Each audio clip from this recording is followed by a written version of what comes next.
Bonjour à toutes et à tous, au cœur des entreprises à Thiers. Aujourd'hui, nous allons aller à la rencontre et à la découverte de la société EMO. Je suis avec Denis Gauthier, directeur, fondateur et surtout passionné. Denis, bonjour. Bonjour. Parlez-nous un petit peu de votre entreprise et vos spécialités. Eh bien, nos spécialités, de tout temps, ça a été l'usinage de précision dans les outillages et pour des industries manufacturières, des industries qui touchent l'alimentaire et la pharmacie. Ils nous ont permis aussi de créer l'entreprise en 1985. Vous avez atteint un niveau d'exigence et un niveau de qualité. Est-ce que vous l'imaginiez en 1985 ? Est-ce que vous étiez parti dans cette direction-là ? Non, pas du tout, mais ça a toujours été une vision parce qu'on souffrait justement d'un manque des fois de capacité, de difficultés d'adaptation. Et notre souci, c'était justement d'avoir la possibilité d'être en lien avec les bons interlocuteurs, des gens qui pouvaient nous faire progresser. Et ça, pour nous, c'était un premier motif en ce qui me concerne. Denis, on a une vue extraordinaire derrière nous. C'est la ville de Thiers. On a peut-être le plus beau décor depuis maintenant 3 ans. Vous êtes attaché au bassin thiérois, vous êtes attaché à Thiers.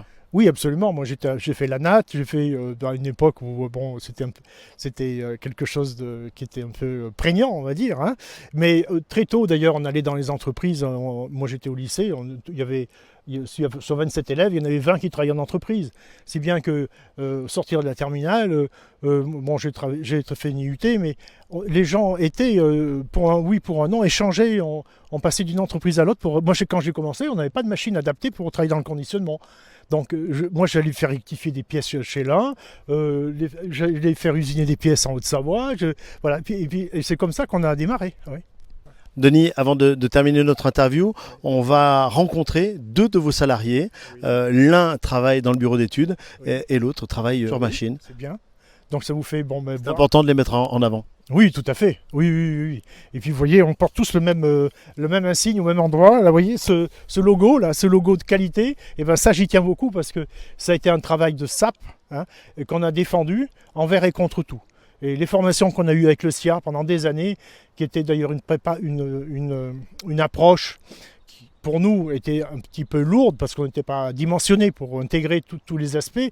Mais très, très, très tôt, les opérateurs que vous citez étaient en autocontrôle, c'est-à-dire qu'ils certifiaient leur dimensionnel sur une fiche de contrôle. Ils étaient capables de respecter une gamme, de gérer un certain nombre certains aspects de la norme d'eux-mêmes. Et ça nous a énormément fait progresser. Et bien on va les retrouver dès maintenant et on terminera l'interview ensemble. Bertrand, qu'est-ce que le métier de rectifieur ? Le métier de rectifieur, c'est avec des meules, des épaisseurs, une pièce, pour mettre en conformité avec les plans, géométrie, de côte et tout ce qui s'ensuit. Qu'est-ce qui fait que vous êtes là depuis 28 ans ? Quand on a une fidélité comme la vôtre dans une entreprise, on se sent bien ? Ah oui, tout à fait, oui. Forcément, si on se sentait mal, on ne reste pas. Qu'est-ce qui vous plaît le plus ? Parce que c'est des pièces, comment dire, c'est pas de la chaîne que j'ai, c'est pas de la longue série, c'est souvent des petites pièces, j'ai une multitude de pièces différentes, c'est ça qui est intéressant. Avec la responsabilité à chaque fois de régler votre machine pour les pièces demandées. Ah bah oui, bien sûr, parce qu'il faut que la pièce soit conforme à la sortie. Bertrand, merci beaucoup. Il y a pas de quoi. Nous sommes avec Pierre au cœur du bureau d'études. Pierre, bonjour. Bonjour. Qu'est-ce qui vous a amené à venir travailler dans l'entreprise ? Et quelle a été votre formation ?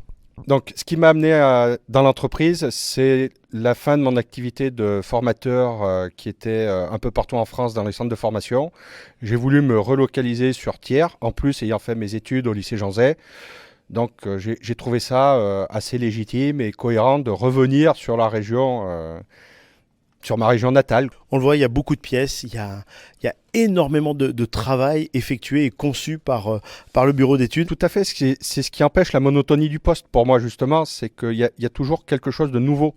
Il y a des pièces, attention, qui sont anciennes, qu'on retrouve, mais il y a quand même aussi une part de nouveauté et c'est aussi ça que j'ai trouvé sympa dans le projet, c'est que tout de suite on développe de nouveaux marchés, de nouveaux produits. Donc c'est aussi ce que j'ai trouvé attirant dans le métier. Merci beaucoup Pierre. Merci. Avant de retrouver Denis, eh bien, j'ai la chance d'avoir Annick. Annick, bonjour. Bonjour. Parlez-nous un petit peu des produits. C'est vrai qu'on a parlé de l'entreprise. On a pas mal d'images. On voit les moules, on voit les emballages. Oui. Cette technicité, elle est importante. Effectivement, aujourd'hui, on a plusieurs produits proposés. On a des aiguilles pour les laboratoires, on a des pièces de précision pour la partie mécanique. On a aussi du blister, donc ces emballages qu'on met dans les boîtes de médicaments, les petites pièces qui vont aller intégrer les notices dans les emballages de médicaments. Et c'est tout ce panel de produits-là qui est intéressant à aller vendre. Et ensuite, on va effectivement sur les lignes de production pour pouvoir aller apporter de la valeur ajoutée et aller aider la prod pour pouvoir aller intégrer certaines pièces pour permettre une production plus efficiente. Bon, pour terminer le reportage, je vais demander à Denis de venir nous rejoindre. Denis, venez. On va finir tous les trois. Denis, quelles sont les grandes ambitions quand on a recruté une personne de qualité comme Annick? Quelles sont les grandes ambitions pour vous et votre entreprise? D'abord, c'est le plaisir de savoir qu'on va pouvoir communiquer, parce que ça, c'est vraiment un point d'orgue qu'on n'arrivait pas trop à traduire. Franchement, où on commençait par une dimension sans aller jusqu'au bout. Et là, j'ai l'impression qu'on va pouvoir mener tout de front. Merci de nous suivre. Merci pour ce nouvel épisode au cœur des entreprises ici à Thiers. On va se donner rendez-vous très vite pour un prochain épisode.